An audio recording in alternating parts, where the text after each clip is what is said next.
गाय निवड करण्यात काय फसलं का सुरुवातीला, दगा फटका झाला का?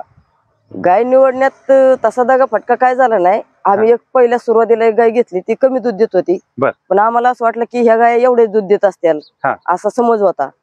पण त्याच्यानंतर परत एक दुसरी एक गाय घेतली, काळी गुंडी होती, 45,000ला घेतलेली. आणि ती पहिल्या त्याला 18 लिटर दूध दिलं होतं सांगितलेलं. बरं आम्ही आणल्यानंतर पण तिचा त्रास काय नव्हता, तिला फक्त जुलाबच व्हायचं.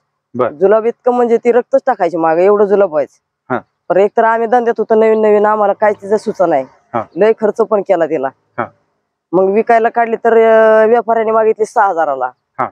मग मला ती खरंच चांगलंच वाटलं नाही. 6,000ला एवढी मोठी गाय ना, आपण एवढं पैसे दिलेलं कसं तरीच वाटलं.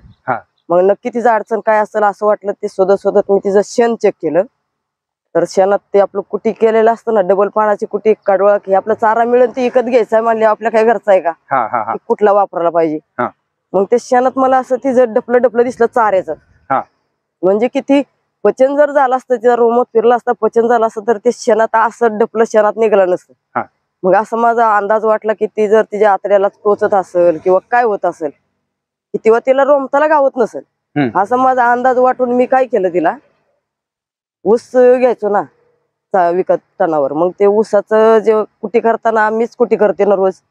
मग कुटीच्या जवळ बारीक भुगा पडतो, त्याच्या पुढं मध्ये पाला पडतो, आणि त्याच्या अजून पुढं लांब जितकं जाईल पुढं फवार असं वरच्या बांग्याची कुटी, मग लांब जाईल तिथं जड जाड असतात ना, ती पडत होतं.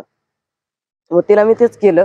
एक 8 दिवस थोडा सुका चारा मोठा मकवान कडवा काय मिळती, आणि जे मोठी कुटी पडल, जितकी मोठी कुटी पडल तीच तिला खायला घातली. मोठी पडल ती, बारीक भुगा घातलाच नाही. एक 8 दिवस करून बघितलं, ती पातळ शेणावरनी थोडस नॉर्मल गट आली.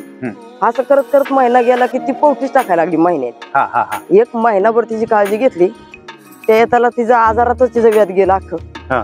परत गाभण राहिली तर ती 18 लिटरच्या बोलीची गाय एक असं आजारात सांभाळून पण 28 लिटर तिचं मी दूध काढलं.